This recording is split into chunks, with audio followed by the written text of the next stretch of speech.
Hello everyone, welcome back to our channel M Pharma. तो आज हम लोग काफ़ी टाइम बाद फिर से मैं यहाँ पे एक्टिवली आई हूँ, कोई एक नया लेक्चर लेके। बहुत दिन बाद मैं आ रही हूँ, अप्रॉक्सीमेटली 1-1.5 साल हो गए मैं कोई वीडियोस यहाँ पे अपलोड नहीं करी हूँ। तो आई एम सॉरी एवरीवन, मैं थोड़ा सा बिज़ी हो गई थी और वो एंड सेमेस्टर और फिर जीपैट की प्रिपरेशन, इन सब में ना बहुत ज़्यादा टाइम लगता है, तो इस वजह से मैं इसको टाइम ही नहीं दे पा रही थी। बट अभी मैं कोशिश करूँगी, क्योंकि अभी मेरा बी फार्मा कंप्लीट हो गया है, तो अभी मैं कोशिश करूँगी कि यहाँ पे वीडियोस अपलोड हों, थोड़ा फ्रीक्वेंटली अपलोड हो, मैं थोड़ा एक्टिव रहूँ यहाँ पे। तो आज हम लोग बात करेंगे ऑर्गेनिक केमिस्ट्री थर्ड यूनिट के बारे में, जो कि है हमारी हेट्रोसाइक्लिक कंपाउंड। तो आप लोगों को ये लेक्चर्स काफ़ी पसंद आए थे, केमिस्ट्री वाले, आप लोगों ने बहुत सारा प्यार दिया, सबको बहुत बहुत थैंक यू। मैंने पूरी कोशिश करी हर एक कमेंट पे रिप्लाई देने के लिए। तो चलिए फिर हम लोग देखते हैं यहाँ पे हमें क्या क्या देखना है।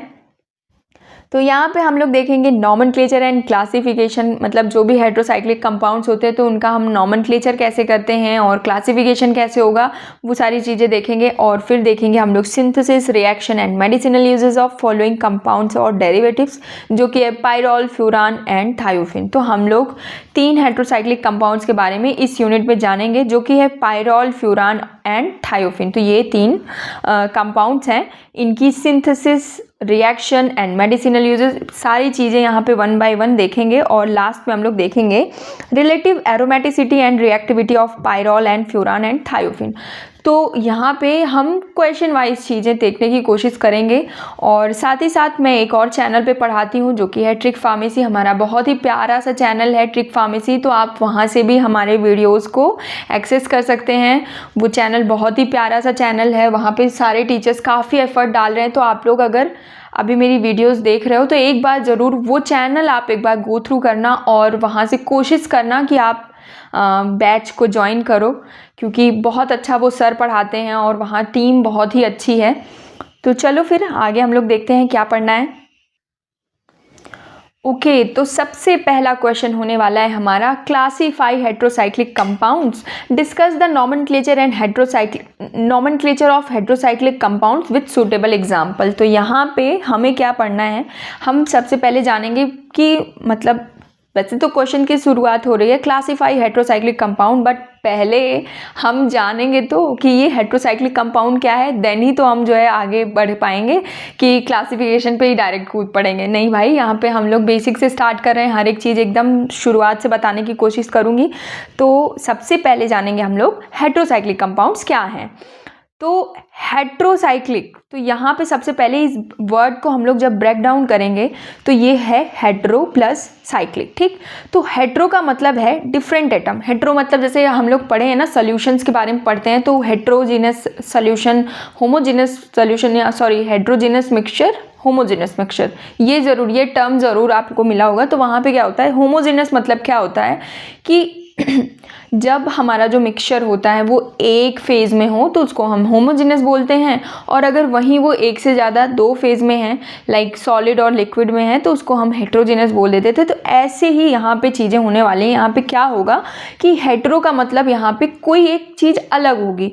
जैसे हम लोगों ने जो साइक्लिक कंपाउंड्स पढ़े हैं तो वो मेजरली हम लोगों ने देखा है कि वो हाइड्रोकार्बन से बने होते हैं, मतलब कार्बन और हाइड्रोजन से बने होते हैं। ठीक, बट अगर हम लोग वहीं बात करें हेट्रोसाइक्लिक कंपाउंड्स की, तो हेट्रोसाइक्लिक कंपाउंड में क्या होगा, वहाँ पे एक कोई ना कोई अलग एटम जो कि कार्बन और हाइड्रोजन से अलग होगा, जो कि कह सकते हैं हम लोग हेट्रो एटम, वो मौजूद होगा। तो अगर ऐसा कोई कंपाउंड है, साइक्लिक कंपाउंड है, जिसमें कोई एक ऐसा एटम है जो कि कार्बन और हाइड्रोजन के अलावा उस रिंग में प्रेजेंट है, ना कि सब्स्टिट्यूएंट। मतलब कई लोग कंफ्यूज हो जाएंगे कि भाई बेंजोइक एसिड, बेंजल्डिहाइड भी हेट्रोसाइक्लिक कंपाउंड्स है, तो नहीं, आप कंफ्यूज हो रहे हो। हम क्या कह रहे हैं, हेट्रोसाइक्लिक का मतलब तब, हेट्रोसाइक्लिक कोई कंपाउंड तब होगा जब उस रिंग में कोई हेट्रो एटम प्रेजेंट हो। अभी मैं बता रही हूँ, देखो आपको एग्जाम्पल देती हूँ। जैसे ये है एक, मेरी पेन ही नहीं चल रही है, शिट, हाँ चल गई। ये क्या है, ये कौन सा स्ट्रक्चर है, ये सबसे पहले तो साइक्लिक है, और यहाँ पे जो है ये एल्केन है, क्योंकि यहाँ पे सारी ही वैलेंसीज फुलफिल है कार्बन की हाइड्रोजन से। तो ये क्या हो गया, ये है हेक्सेन, साइक्लोहेक्सेन, सॉरी हेक्सेन नहीं होगा साइक्लोहेक्सेन। है ना। ये है हमारा साइक्लोहेक्सेन। तो साइक्लोहेक्सेन में क्या क्या है, अगर मैं इसका प्रॉपर स्ट्रक्चर एक एक एटम को अगर डिनोट करके दिखाऊं तो ये कुछ इस तरीके से होगा। ठीक, अब हर एक कार्बन पे कितने हाइड्रोजन लगे होंगे, 2 हाइड्रोजन्स लगे होंगे।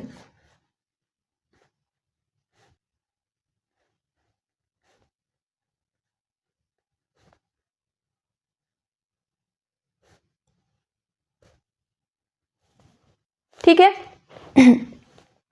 तो ये हो गया हमारे साइक्लोहेक्सेन का स्ट्रक्चर। अगर इसको और थोड़ा प्यारा बनाने की कोशिश करेंगे तो हम ऐसा भी कर सकते हैं। देखो,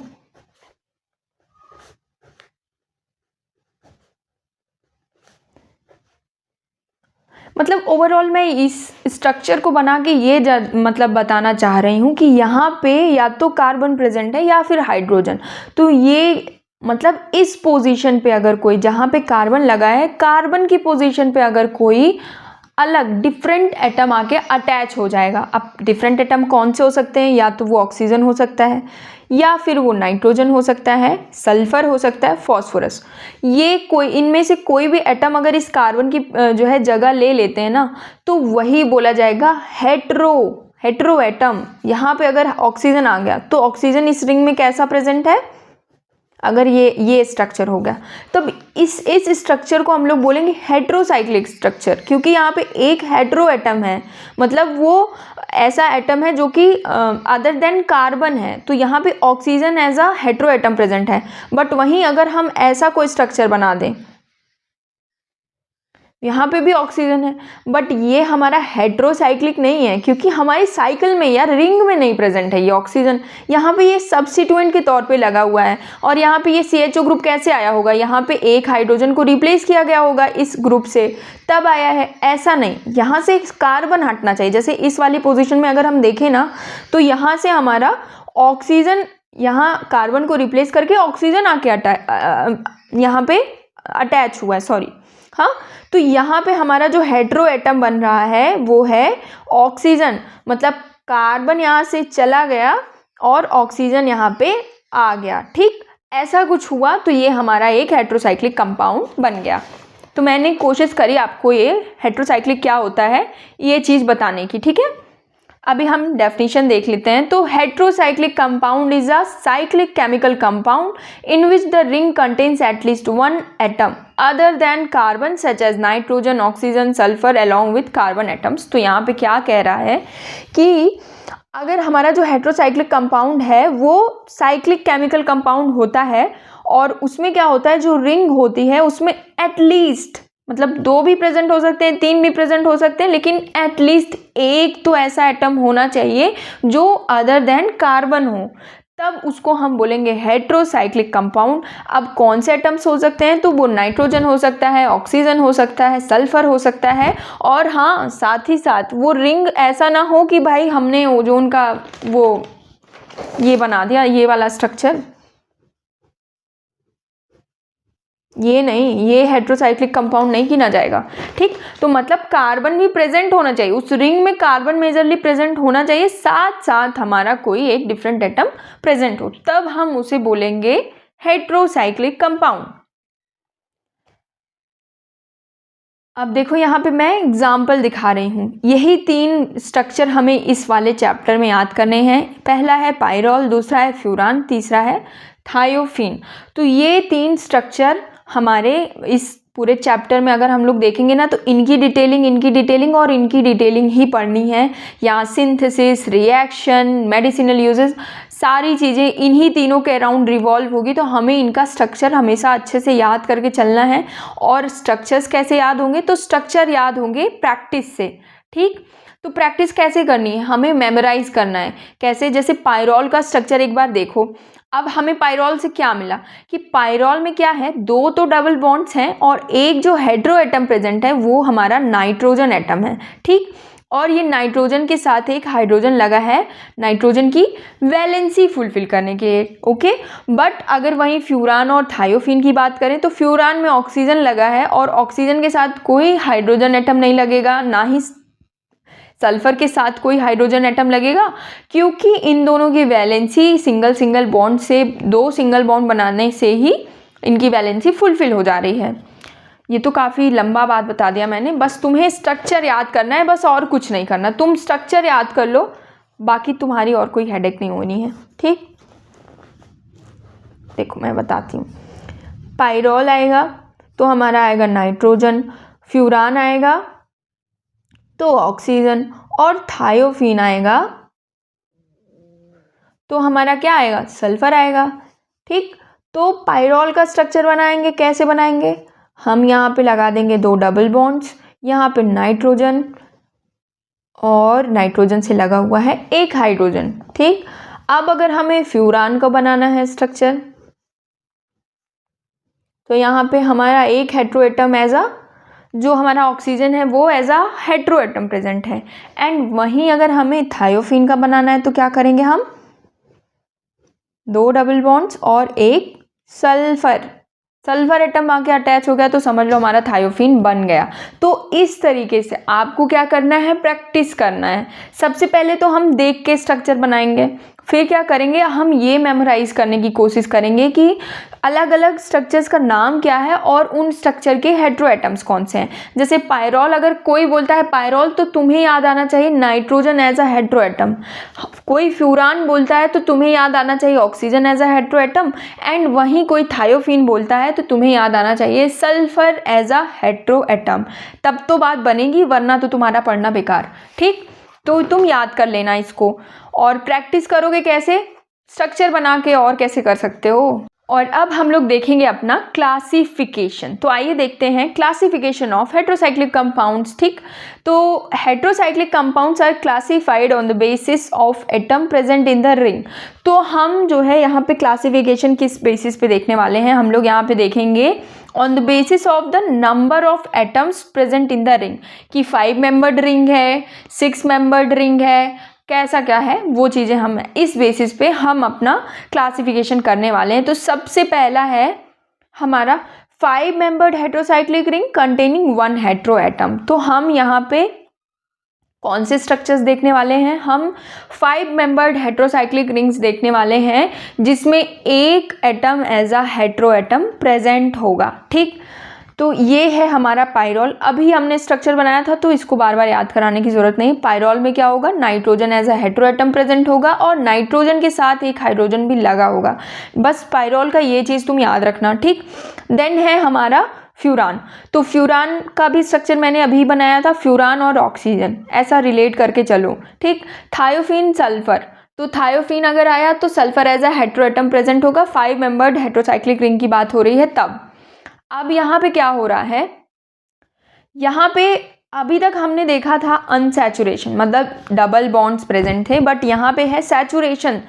तो है तो ये भी ना 5 मेंबर्ड ही, 1 2 3 4 5 मेंबर्ड हेट्रोसाइक्लिक रिंग है जिसमें एक atom as a hetero atom present है, ठीक। तो यहाँ पे है हमारा पायरोलिडीन, ठीक। तो पायरोलिडीन में क्या है, पायरोलिडीन और पायरोल ये दोनों लगभग सिमिलर हैं। क्या चेंज आपको दिख रहा है, आप देख लो यहाँ से, ये हमारा पायरोल है और ये हमारा पायरोलिडीन है। तो चेंज सिर्फ इतना सा है कि जो हमारा पायरोल है ना, पायरोल में हमारे अनसैचुरेशन प्रेजेंट है, यहाँ पे डबल बॉन्ड्स प्रेजेंट है, और यहाँ पे क्या है, यहाँ सैचुरेशन है, यहाँ पे डबल बॉन्ड्स नहीं है, सारे ही बॉन्ड सिंगल बॉन्ड है, बस इतना सा डिफरेंस है। ऐसे ही हमारा जो टेट्रा हाइड्रोफ्यूरान है वो और फ्यूरान, इनमें भी यही सेम डिफरेंस है, यहाँ पे डबल बॉन्ड्स लगे और यहाँ पे सिंगल बॉन्ड से ही काम हो गया। ऐसा ही हमारा थायोफीन और थायोलेन में है। थायोफीन हमारा सैचुरेटेड नहीं है, ये अनसैचुरेटेड है, वहीं हमारा थायोलेन जो है ना ये सैचुरेटेड है। तो इस तरीके से हम याद करेंगे, हम इसको याद कर लिए ना, ये वाली 3 स्ट्रक्चर्स याद कर लेना। ये मेरी जो है दरख्वास्त है आपसे कि आप इन 3 स्ट्रक्चर्स को याद कर लो। बाकी ना आपको ये तीनों स्ट्रक्चर तो बड़े आराम से ही याद हो जाएंगे, ठीक। और नाम रहा, थोड़ा सा नाम थोड़ा देख लेना यार, थोड़ा पढ़ना तो पड़ेगा ही, तभी आएगा। अब नेक्स्ट है हमारा 5 membered heterocyclic ring containing 2 hetero atoms. अब हमें क्या करना है, हम 5 मेंबर्ड ही हेट्रोसाइक्लिक रिंग्स ले रहे हैं, लेकिन अब अभी तक तो एक हेट्रो एटम प्रेजेंट था, अब दो प्रेजेंट है। जैसे इस वाले स्ट्रक्चर में देखो, अगर यहाँ पे कार्बन होता इस वाली पोजीशन में, ये ऐसा यहाँ कार्बन ही होता तो ये क्या था, ये हमारा पायरोल था। बट इस वाली पोजीशन पे, मतलब थर्ड पोजीशन पे जब हमने नाइट्रोजन लगा दिया कार्बन की जगह पे, तो क्या बन गया, तब हमारा बन गया इमिडाजोल बन गया। और वहीं अगर हमने क्या किया, इमिडाजोल का जो एक नाइट्रोजन था, ये वाला नाइट्रोजन, यहाँ से हमने सल्फर लगा दिया, या कह सकते हैं हम थायोफीन लिए और थायोफीन का एक कार्बन रिप्लेस कर दिया हम नाइट्रोजन से, तो हमारा थायाजोल बन गया। तो इस तरीके से हम जो है 5 मेंबर्ड हेट्रोसाइक्लिक रिंग का ऐसा भी कंपाउंड बना सकते हैं जिसमें 2 हेट्रो एटम्स मौजूद हों। तो यहाँ पे हम सिर्फ 2 ही एग्जाम्पल दिखा रहे हैं, बाकी आप और सारे स्ट्रक्चर्स अगर पारंगत हो याद करने में, रटने में, तो आप और सारे स्ट्रक्चर्स भी इंक्लूड कर सकते हो किसी भी बुक से देख के। बट अभी हम लोग नेक्स्ट क्लासिफिकेशन की ओर, नेक्स्ट क्लास की ओर पहुँचेंगे जल्दी से। तो नेक्स्ट है 6 membered heterocyclic ring containing 1 hetero atom. तो यहाँ पे हम क्या देखने वाले हैं, यहाँ पे देखने वाले हैं 6 मेंबर्ड हेट्रोसाइक्लिक रिंग, और यहाँ पे मौजूद होगा एक हेट्रो एटम।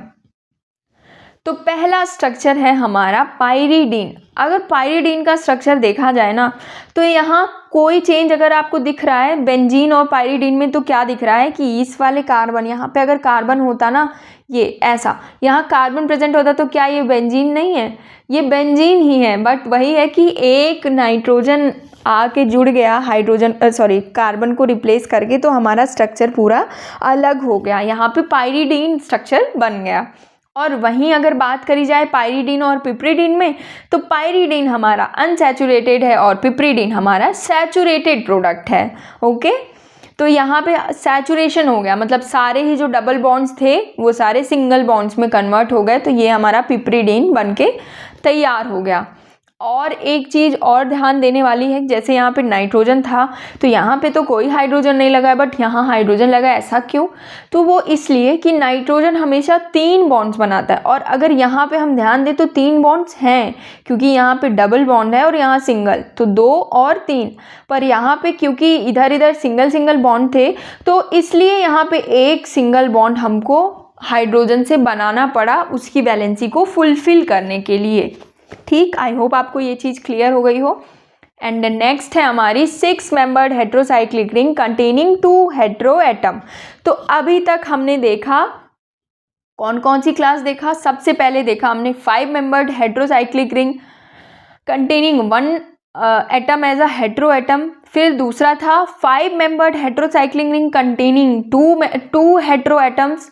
अभी उसके बाद हमने देखा 6 membered heterocyclic ring containing 1 hetero atom. अब नेक्स्ट है हमारी 6 membered heterocyclic ring containing 2 hetero atoms. तो अब यहाँ पे 2 हेट्रो एटम प्रेजेंट होने वाले हैं, तो ये है पायरिडाजीन, पायरिमिडीन और पायराजीन। ठीक, ये 3 स्ट्रक्चर हैं। अब तीनों स्ट्रक्चर का एक कॉमन है कि यहाँ पे नाइट्रोजन 2 हैं। ठीक, सारे ही स्ट्रक्चर, तीनों स्ट्रक्चर अगर आप देखोगे तो तीनों ही स्ट्रक्चर में नाइट्रोजन्स लगे हुए हैं, वो भी 2-2 नाइट्रोजन लगे हैं। बस अब क्या करना है, पायरिडाजीन में पहले नाइट्रोजन के जस्ट बगल दूसरा लगा हुआ है। पायरिमिडीन में क्या हुआ, पहला नाइट्रोजन, फिर बीच में एक कार्बन खाली है और दूसरे कार्बन से रिप्लेस किया गया नाइट्रोजन को, मतलब एक अल्टरनेटिव पोजीशन पे 1, उसके बाद ये वाला कार्बन, देन नेक्स्ट पोजीशन पे हमारा नाइट्रोजन आके अटैच हुआ। फिर वहीं पायराजीन की बात करी जाए तो उसने क्या किया, 2 कार्बन स्किप कर दिए, पहला दूसरा, फिर तीसरे पे जाके वो अटैच हुआ। तो ऐसे स्ट्रक्चर हमारा बना पायरिडाजीन, पायरिमिडीन और पायराजीन। इन तीनों का स्ट्रक्चर इस तरीके से बना, और नाम बड़ा कंफ्यूजिंग है, टंग ट्विस्टिंग वाला नाम है, और साथ ही साथ जो इसका स्ट्रक्चर वो माइंड ट्विस्टिंग है, तो थोड़ा प्रैक्टिस तो करनी ही पड़ेगी भाई। एंड लास्ट है हमारा पॉलीसाइक्लिक हेट्रोसाइक्लिक रिंग्स। तो पॉलीसाइक्लिक हेट्रोसाइक्लिक रिंग में हम क्या पढ़ेंगे, 2 स्ट्रक्चर्स पढ़ेंगे, एक है हमारा क्यूनोलिन, दूसरा है हमारा आइसोक्यूनोलीन। तो अगर आपको ये वाली नोट्स चाहिए तो आप ज्वाइन कर सकते हो ट्रिक फार्मेसी की धुरंधर बैच, वहाँ से आपको ये जो हमारी नोट्स है वहाँ पे बड़ी ही आसानी से मिल जाएगी। बैच को ज़रूर ज्वाइन करना। और अभी हम लोग अपने पॉइंट पे बैक आ जाते हैं। तो क्विनोलीन में क्या है कि जो हमारा पायरीजिन, ओ शिट मेरा ही टंग इतना ट्विस्ट हो रहा है। हाँ, तो क्यूनोलीन में क्या है, अगर हम लोग ये वाला स्ट्रक्चर ऐसे ढक लें तो ये क्या दिख रहा है, अगर ये वाला डबल बॉन्ड इस साइड होता, दिखाया गया होता, तो क्या है ये है पायरीडीन। ठीक, पायरीडीन का स्ट्रक्चर ऐसे ही ना था, एक बार ध्यान से इसको देखो और पायरीडीन का स्ट्रक्चर देखो, ये रहा। पायरीडीन का स्ट्रक्चर में क्या है, 6 मेंबर्ड रिंग है, एक हेट्रो एटम के तौर पे हमारा नाइट्रोजन एक प्रेजेंट है, ऐसा ही यहाँ पे भी देखने को कुछ मिल रहा है। और अगर इसको ढक लेते हैं तो ये हमारा बेंजीन। तो मतलब यहाँ पे पॉलीसाइक्लिक का मतलब क्या है, एक से ज़्यादा साइकिल्स प्रेजेंट है। तो पॉली मतलब जैसे यहाँ पे 2 साइकिल्स प्रेजेंट हैं। ठीक, क्विनोलीन में 2 साइकिल्स प्रेजेंट है, एक तो हमारा बेंजीन रिंग हो गया और दूसरा हमारा पायरीडीन। जब बेंजीन और पायरीडीन आपस में अटैच होते हैं, मिलते हैं, तो हमारा क्विनोलीन का फॉर्मेशन होता है। और आइसोक्विनोलीन में क्या डिफरेंस आ रहा है, हमारी नाइट्रोजन का जो पोजीशन है, यहाँ फर्स्ट पोजीशन पे हमारा नाइट्रोजन था और यहाँ पे हमारा सेकंड पोजीशन पे आ गया है नाइट्रोजन, तो इसी को हम बोल रहे हैं आइसोक्विनोलीन। तो ये दोनों आपस में आइसोमर्स होते हैं। तो ऐसे ही आप इसके स्ट्रक्चर को याद कर सकते हो, क्विनोलीन में फर्स्ट पोजीशन पे नाइट्रोजन और आइसोक्विनोलीन में सेकंड पोजीशन पे हमारा नाइट्रोजन प्रेजेंट होगा। और इसी के साथ हमारा क्लासिफिकेशन तो कंप्लीट हो गया। अब हम लोग देखेंगे IUPAC नॉमेनक्लेचर अपने हेट्रोसाइक्लिक कंपाउंड्स का। तो आइए देख लेते हैं। तो देख लेते हैं, IUPAC nomenclature of heterocyclic compound is a system of naming the organic compound that contains one or more heteroatom। तो क्या कह रहा है कि जो हमारा IUPAC nomenclature है, ये एक नेमिंग सिस्टम है ऐसे ऑर्गेनिक कंपाउंड्स का जिसमें हेट्रो एटम्स मौजूद हों। ठीक है, तो IUPAC nomenclature of heterocyclic compound में हम लोग कैसे कंपाउंड्स का नेमिंग करेंगे, ऐसे कंपाउंड्स का नेमिंग करेंगे जिसमें हेट्रो एटम्स मौजूद हों, एक या एक से ज़्यादा। और हेट्रो एटम क्या हो सकता है, तो hetero atoms are the atom other than carbon and hydrogen that are present in a ring. तो ऐसे एटम्स जो कि किसी रिंग में प्रेजेंट होंगे अदर दैन द कार्बन, उन्हीं को हम बोलेंगे हेट्रो एटम। तो यहाँ पे एग्जाम्पल मैंने लिखा है ऑक्सीजन, सल्फर, नाइट्रोजन, फॉस्फोरस। तो ये सारे एटम्स कैसे वर्क करते हैं, ये सारे atom as a hetero atom work करते हैं अगर वो किसी भी रिंग में मौजूद हों। ठीक, और यहाँ पे हम लोग रूल्स देखेंगे। अब क्या क्या रूल्स हैं, तो सबसे पहले तो आइडेंटिफाई करना है कि हमारा हेट्रो एटम कौन सा है। तो identify the type of hetero atom present in the ring. And कौन से हेट्रो एटम्स हो सकते हैं, इसको मैंने पहले ही बता दिया, ऑक्सीजन है, नाइट्रोजन है, सल्फर है और फॉस्फोरस। तो ये 4 atoms as a hetero atom present हो सकते हैं। और मोर प्रिसाइजली अगर मैं बात करूं तो हमारा ऑक्सीजन, नाइट्रोजन, सल्फर यही मेनली देखने को मिलते हैं और सबसे ज़्यादा तो हमारा नाइट्रोजन ही देखने को मिलता है। फिर select the parent ring based on the number of atom present in the ring and it indicates the size of the ring. तो सबसे पहले जब हमने जान लिया कि हमारा जो हेट्रो एटम है वो कौन सा है, उसके बाद हम लोग सेलेक्ट करेंगे हमारी पेरेंट रिंग। तो जो हमारी रिंग होगी उसमें काउंट करेंगे कि कितने हमारे number of the atoms present हैं, इसी से हमें पता चलेगा हमारी रिंग की साइज क्या होगी। ठीक, और उसी की बेसिस पे हम लोग इसका नेमिंग करते हैं। जैसे अगर आपको याद हो तो हमने याद किया था मेथ, एथ, प्रॉप, ब्यूट, ऐसा करके ना। तो यहाँ पे भी वैसा ही कुछ सीन है। और यहाँ पे क्यों 3 से स्टार्टिंग होगी, कुछ लोगों को ये डाउट आ सकता है कि नंबर 3 से क्यों हम लोग स्टार्टिंग कर रहे हैं, 1 से क्यों नहीं कर रहे हैं, जैसे कि हम लोग जो है एल्केन्स में करते थे। तो ये इसलिए क्योंकि हम यहाँ पे साइक्लिक कंपाउंड्स की बात कर रहे हैं। ठीक, और साइकिल बनाने के लिए या रिंग बनाने के लिए कम से कम 3 एटम तो होने ज़रूरी हैं। 2 एटम से हम रिंग बना सकते हैं क्या? नहीं, बिल्कुल भी नहीं। तो इसीलिए यहाँ पे 3 एटम से हम लोग नंबरिंग स्टार्ट करते हैं। अगर तीन एटम्स प्रेजेंट है किसी रिंग में तो हमारा जो स्टेम होगा उसको हम इर बोलेंगे। 4 एटम अगर प्रेजेंट है तो एट बोलेंगे, 5 अगर एटम प्रेजेंट होंगे तो ऑल बोलेंगे, 6 प्रेजेंट है तो इन बोलेंगे, 7 होंगे तो एप बोलेंगे, 8 प्रेजेंट होंगे तो ऑक बोलेंगे, 9 प्रेजेंट होंगे तो ऑन बोलेंगे और 10 एटम्स प्रेजेंट होंगे तो हम एक बोलेंगे। और अब ये इतना कठिन लगता है ना कि क्या ही बताएं। तो इसको मैंने ऑलरेडी एक बार इस बारे में इस ट्रिक को अपलोड किया है चैनल पे, आप उसको भी देख सकते हैं। अदरवाइज़ मैं यहाँ पे रिपीट करने वाली हूँ। इसको एक सीक्वेंस में कैसे याद कर सकते हैं।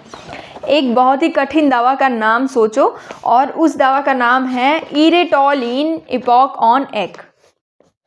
ठीक, क्या है? इरेटॉल इपॉक ऑन एग, इपॉक ऑन एग। ठीक, इरेटॉल इपॉक ऑन एग। तो यही मैंने यहाँ भी लिखा है, अगर आप देखो, इरेटॉल इन इपॉक ऑन एग। ठीक, इस तरीके से याद कर सकते हो। इरेटॉल एक बार में कर लो, इपॉक ऑन एग।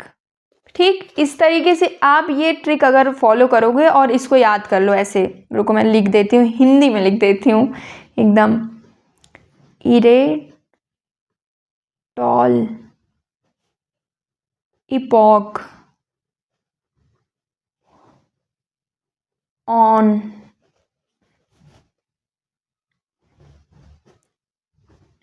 एग। ठीक, तो ये हो गया हमारा ये ट्रिक का नाम। ठीक, ऐसे आप याद करो, इरेटॉल इपॉक ऑन एग। मैंने कोशिश करी है मैं सही हिंदी लिखूं, बट अगर कोई मिस्टेक होगी तो कोई मुझे गालियां नहीं देगा। ठीक, आप लोग थोड़ा समझ लेना यार, मैं इंग्लिश में भी इसीलिए लिख दी हूँ। ठीक है, जिसको थोड़ा लगे वो थोड़ा चेंजेस कर लेना। मुझे लगता है वैसे सही है, बट ठीक है। नेक्स्ट है हमारा use prefix to indicate the heteroatom. तो अब हमने सबसे पहले आइडेंटिफाई किया था हेट्रोएटम। क्यों? हेट्रोएटम तो हमको दिख ही रहा है। वो इसलिए क्योंकि हर एक हेट्रोएटम का जो प्रीफिक्स होगा वो अलग अलग होगा। इसको भी हमें याद करना है, बहुत सारी चीज़ें याद करना है, क्योंकि ये एकदम नए सिरे से एक IUPAC नॉमेनक्लेचर है ना, तो इस वजह से थोड़ा तो हेक्टिक लग रहा होगा, बट याद हो जाएगा। हम लोग को भी याद हो गया तो आपको भी याद ही हो जाएगा, आप तो हम लोग से बेटर ही हो। तो अगर हमारा नाइट्रोजन प्रेजेंट है, हमारी जो हेट्रोसाइक्लिक रिंग है वहाँ पे जो हेट्रोएटम है वो हमारा नाइट्रोजन है, तो हम उसको क्या बोलेंगे, प्रीफिक्स क्या यूज़ करेंगे? तब हम यूज़ करेंगे एजा। अब अगर वैसे ही हमारा जो हेट्रोएटम प्रेजेंट है वो ऑक्सीजन है तो क्या करेंगे? ऑक्सा। सल्फर है तो थाया, और फॉस्फोरस है तो फॉस्फा। ठीक, फॉस्फोरस वाला तो बड़ा आसान था भाई, वो तो याद हो जाएगा, लेकिन ये थोड़ा ऑक्सीजन वाला भी आसानी है, ऑक्सा है तो वो एकदम मिलता जुलता है। बस ये एजा और थाया, इन दोनों को ज़रूर याद रखना, हाथ पैर जोड़ के विनती है, वरना सारा नाम गलत लिख दोगे तुम लोग। ठीक है, अब नेक्स्ट है use suffix to indicate the saturation and unsaturation of the ring. The suffix depends upon the presence of nitrogen also. अब हमें क्या करना है, जैसे हम लोग सैचुरेशन और अनसैचुरेशन दिखाने के लिए सफिक्स क्या यूज़ करते थे? एन, इन, आइन, है ना? तो ऐसा ही यहाँ पे भी यूज़ करेंगे, पर यहाँ पे एक थोड़ा छोटा सा लेकिन बहुत ही खतरनाक सा लोचा है। यहाँ पे क्या है, जो सफिक्स है हमारा वो अगर नाइट्रोजन एटम प्रेजेंट है एज अ हेट्रोएटम तो उसके ऊपर भी डिपेंड करेगा। अब मैं आपको एक चार्ट दिखा रही हूँ, वहाँ उसको देखोगे ना फिर समझ में आएगा मैं क्या कहना चाह रही हूँ। तो ये रही वो हमारी चार्ट, जो खतरनाक सी चार्ट है, पर आप कोशिश करना, आपको याद ज़रूर हो जाएगा। थोड़ा लोचा है भाई, पर समझना पड़ेगा। चलो कोई नहीं। यहाँ पे मैंने क्या लिखा है, यहाँ पे रिंग साइज़ के ऊपर डिपेंड करता है। तो यहाँ पे अगर 3 है, 4 एटम्स हैं, 5 atom, 6 atom, 7 atom, 8 atom, 9 atom, 10 atom, ऐसा एटम इस तरीके से कुछ एटम्स प्रेजेंट हैं और वो कंपाउंड सैचुरेटेड है। तो अभी हम नाइट्रोजन की बात नहीं करके अदर जो हमारे हेट्रोएटम्स हैं तो क्या बोलेंगे। अगर सपोज 3 मेंबर्ड रिंग है, क्योंकि नाइट्रोजन के लिए थोड़ा सा खेल अलग है, इस वजह से उसको हम साइड कर रहे हैं। ऐसा नहीं कि उसके साथ हम भेदभाव कर रहे हैं, वो अलग ही चला गया तो हम उसमें कुछ नहीं कर सकते। बट चलो, सपोज वो सैचुरेटेड कंपाउंड है और वहाँ पे हमारा नाइट्रोजन के अलावा कोई हेट्रोएटम प्रेजेंट है, तब क्या होगा? जब 3 मेंबर्ड रिंग होगी तो इरेन से उसका जो हमारा एंडिंग होगी इरेन सफिक्स आएगा। 4 मेंबर्ड रिंग होगी तो इटेन आएगा, 5 मेंबर्ड रिंग होगी तो ओलेन आएगा, 6 मेंबर्ड रिंग होगी तो इनेन आएगा, 7 होगी तो इपेन आएगा, और 8 होगी तो ओकेन आएगा, 9 होगी तो ओनेन आएगा, और 10 होगी तो इकेन आएगा। ठीक, अभी ऐसे तो नहीं समझ में आएगा, आई नो, बट जब आप ना खुद से प्रैक्टिस करोगे, कुछ एग्जाम्पल्स उठाओगे और उन एग्जाम्पल्स का प्रैक्टिस करोगे तो आपको ज़रूर ये चीज़ समझ में आएगी। बट उसके पहले हम इर, एट, ऑल, इन, एपॉक, ऑन, एक इसको याद कर लेंगे, और या लास्ट में हम लोग सिर्फ एन ही तो लगा रहे हैं, इसको तो क्या ही है। देखो, इर था, एन लगा दिए, एट था, एन लगा दिए, ओल था, एन लगा दिए, एन लगा दिए, एन लगा दिए। ठीक, तो ऐसा कर रहे हैं। ठीक, ये यहाँ पे तो सारा भाई फंडा सेट है। जब तक नाइट्रोजन नहीं आ रहा है हमारा काम एकदम आसान है। बस नाइट्रोजन आएगा ना तो 5 मेंबर्ड रिंग तक के लिए, 3 मेंबर्ड, 4 मेंबर्ड और 5 मेंबर्ड तक के लिए नाम चेंज हो जाएगा। अगर हमारा जो रिंग है वो 3 मेंबर्ड रिंग है और उसमें नाइट्रोजन हेटेरोएटम प्रेजेंट है तो हमारा जो सफिक्स आएगा वो आएगा इरिडीन। अगर 4 मेंबर्ड है तो एटिडीन, और 5 मेंबर्ड है तो ओलिडीन। तो ऐसा हमारा सफिक्स आएगा। ठीक, इसको याद कर लेना। अब अगर अनसैचुरेटेड है, हमारा जो कंपाउंड है वो अनसैचुरेटेड है, तब क्या होगा? 3 मेंबर्ड के लिए इरीन, 4 मेंबर्ड के लिए ईट, 5 मेंबर्ड के लिए ओल, 6 मेंबर्ड के लिए इन, 7 के लिए एपाइन, 8 के लिए ओकाइन, 9 के लिए ओनाइन और 10 के लिए इकाइन। तो काफ़ी ही डिफ़िकल्ट है इसको बोलना, इसको याद करना, इसको प्रैक्टिस करना, पर हमें करना पड़ेगा क्योंकि हम हैं 4th सेमेस्टर वाले स्टूडेंट्स। ठीक, तो आपको ये चीज़ करनी ही पड़ेगी। और यहाँ पे कुछ एग्जाम्पल्स हैं भाई, देख लेना एग्जाम्पल। सबसे पहले आएगा हमारा प्रीफिक्स, फिर स्टेम और फिर आएगा सफिक्स। प्रीफिक्स मतलब हमारा जो हेटेरो एटम प्रेजेंट है वो, उसका नाम, जैसे एजा, ऑक्सा और थाया, फॉस्फा, ऐसा। और स्टेम मतलब हमारा कितना नंबर ऑफ एटम प्रेजेंट है, 3 मेंबर प्रेजेंट हैं, सॉरी 3 एटम्स प्रेजेंट है तो हमारा इर आएगा, 4 है तो एट आएगा, ऐसे। और सफिक्स हमारा एन, इन, इडीन क्या है वो डिपेंड करेगा हमारे हेटेरोसाइक्लिक के ऊपर और सबके ऊपर। ठीक, तो ये रहा। अब हम लोग यहाँ पे एग्जाम्पल देख लेते हैं। तो यहाँ पे है ऑक्सीजन प्रेजेंट है तो हमारा ऑक्सा आएगा, और जो हमारा स्टेम है यहाँ पे 3 मेंबर्ड रिंग है तो एर आएगा, और ये पूरा ही सैचुरेटेड है तो क्या होगा? एन। तो इस कंपाउंड का नाम हो गया ऑक्सीरेन, ऑक्सीरेन। तो यहाँ पे ए जो लास्ट में आया ना वो कैंसिल हो जाएगा, वो कट जाएगा, इसलिए इसका नाम हो गया ऑक्सीरेन। ऐसे ही अगर हमारा यहाँ पे सल्फर आ गया, जो 3 मेंबर्ड हेटेरोसाइक्लिक रिंग है उसमें सल्फर आ गया, तो सल्फर आने से क्या हो गया? यहाँ पे थाया, हमारा सल्फर के लिए हम लोग थाया यूज़ करते हैं एज अ प्रीफिक्स, और 3 मेंबर्ड ही है तो एर ही आएगा, और यहाँ पे ये सैचुरेटेड है तो एन आएगा। ठीक, तो इसको बोलेंगे थाइरेन। इस कंपाउंड का नाम हो गया थाइरेन। ए यहाँ से कैंसिल आउट हो गया। अब अगर हमारा नाइट्रोजन आ गया, खतरनाक चीज़ें हैं भाई, खतरनाक लोगों से क्या ही कहना। तो ऑक्सीजन आ गया तो ऑक्सीजन का जो हमारा प्रीफिक्स होता है वो होता है एजा।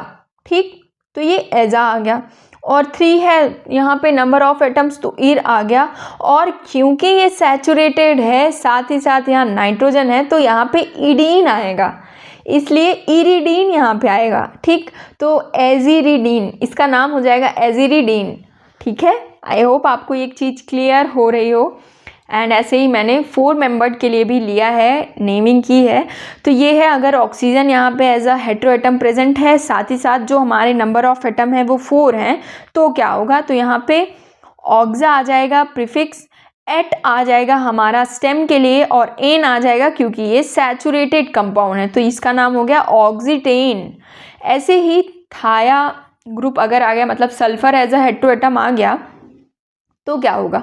सल्फर आ गया तो क्या होगा कि यहाँ पे प्रीफिक्स हमारा थाया लग जाएगा, और एट ही तो होगा ही क्योंकि ये 4 मेंबर्ड है, और एन लगेगा क्योंकि यहाँ पे ये सैचुरेटेड कंपाउंड है, इसलिए इसका नाम हो गया थाया इटेन, थाइटेन, या जो भी आप प्रोनाउंशिएट करो। और लास्ट है हमारा नाइट्रोजन वाला, थोड़ा खतरनाक लोग आ रहे हैं। ठीक, तो नाइट्रोजन के लिए हमने क्या यूज़ किया है? प्रीफिक्स एजा, और 4 मेंबर्ड कंपाउंड है तो इसके लिए एट आ गया, और नाइट्रोजन है और साथ ही साथ सैचुरेशन है तो ईडीन तो आएगा ही आएगा। तो इस कंपाउंड का नाम हो गया एजिटिडीन। तो इस तरीके से कुछ हम लोग नॉमेनक्लेचर करते हैं। आई होप आपको हेट्रोसाइक्लिक कंपाउंड्स क्या होते हैं और ये क्लासिफिकेशन कैसे किया जाता है हेट्रोसाइक्लिक कंपाउंड्स का और कैसे इसका नॉमेनक्लेचर हुआ, ये सारा मतलब आपको ये सारा पॉइंट वाइज क्लियर हो गया हो। तो ठीक है, फिर अब यहीं पे इस लेक्चर को एंड करते हैं और मिलते हैं हम लोग नेक्स्ट लेक्चर में। तब तक के लिए bye bye, all the very best everyone.